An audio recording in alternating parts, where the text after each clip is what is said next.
Pahami konsep ini, manifestasimu pasti terwujud. Bahkan bisa jauh lebih baik lagi.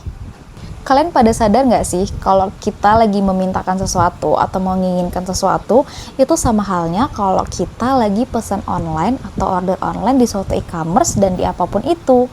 Kamu udah tahu isi item yang kamu order apa, dan kamu juga udah tahu kalau itu akan dikirimkan ke kamu. Tapi kamu nggak lagi menunggu, kamu hanya takut, gimana ya kalau semisalnya ini nyampainya ke salah alamat?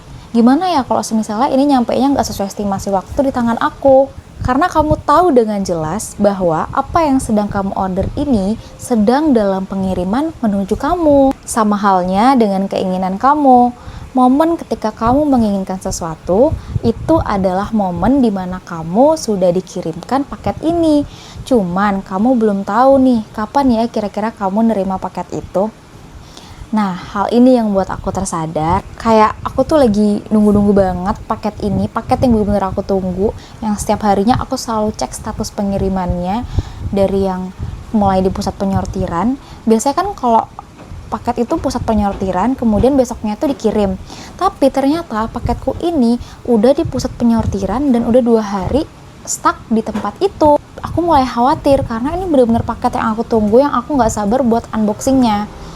Tapi tiba-tiba yang tadinya nge-stuck 2 hari, unexpectedly itu bener-bener paket aku yang harusnya ngelewati pusat penyortiran, kemudian pengiriman lagi ke kota tujuan, lalu disortir lagi sebelum nyampe ke alamat tujuan, itu langsung lompat tanpa melewati beberapa step ini. Bener-bener hari ini langsung ada tulisan kurir menuju alamat Anda membawa paket yang aku tunggu-tunggu, yang tadinya bener-bener nge-stuck di alamat pusat penyortiran itu. Makanya aku jadi sadar banget kalau hal kayak gini nih, yang ternyata siapa tahu mungkin manifestasi atau keinginan kalian itu bukan tidak dikabulkan atau bukan tidak didengar, tapi mungkin sedang delay atau lagi nyangkut di tempat lain gitu. Mungkin kayak Tuhan masih mau menguji-uji kita aja, kayak ini kalau paket ini aku kasih ke anak ini, aku kasih ke orang ini, kira-kira worth it nggak ya?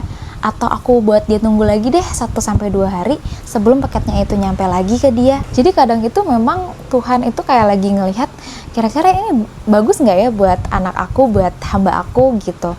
Jadi kamu nggak perlu lagi khawatir, kamu nggak perlu lagi takut kalau manifestasi yang selama ini atau keinginan yang selama ini kamu pengen, kamu mintakan itu takut nggak terwujud, takut nggak didengar. Nggak mungkin, pasti didengar dan pasti sedang menuju kamu.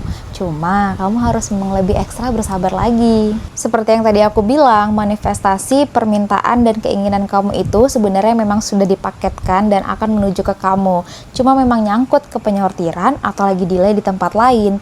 Jadi kamu hanya tunggu bersabar lagi, karena siapa tahu ada waktu tak terduga lagi yang dimana paket manifestasi kamu tiba-tiba nyampe. Jadi pada intinya, apapun yang udah aku sampaikan ini mengingatkan ke kamu bahwa apapun yang kamu manifestasikan, apapun yang kamu minta dimanapun dan kapanpun, itu sebenarnya tuh udah dalam proses delivery menuju ke kamu. Harus tetap percaya dan jangan ragu lagi. Tapi kamu juga tetap harus memperbaiki diri supaya kalau paketnya itu udah nyampe ke kamu udah sangat siap. Dan jangan lupa, kamu juga nggak boleh memaksa kehendak Tuhan untuk apapun setiap keinginan kamu. Maka dari itu aku mau ngingetin untuk boleh berkeinginan dan juga boleh memanifestasikan, tapi jangan lupa berserah. Karena dengan berserah, kamu bisa jadi lebih baik lagi. Kalau kita menginginkan sesuatu, kita harus berserah. Karena dengan berserah, kita bisa mendapatkan jauh dari apa yang kita inginkan, hasilnya jauh lebih baik juga. Tuhan itu pasti hanya punya 3 jawaban untuk kita. Yang pertama, iya, tunggu dulu, atau jangan dulu. Dan semuanya itu pasti adalah yang terbaik. Hanya waktu timing aja, tapi apa yang udah kamu inginkan emang udah dipaketin.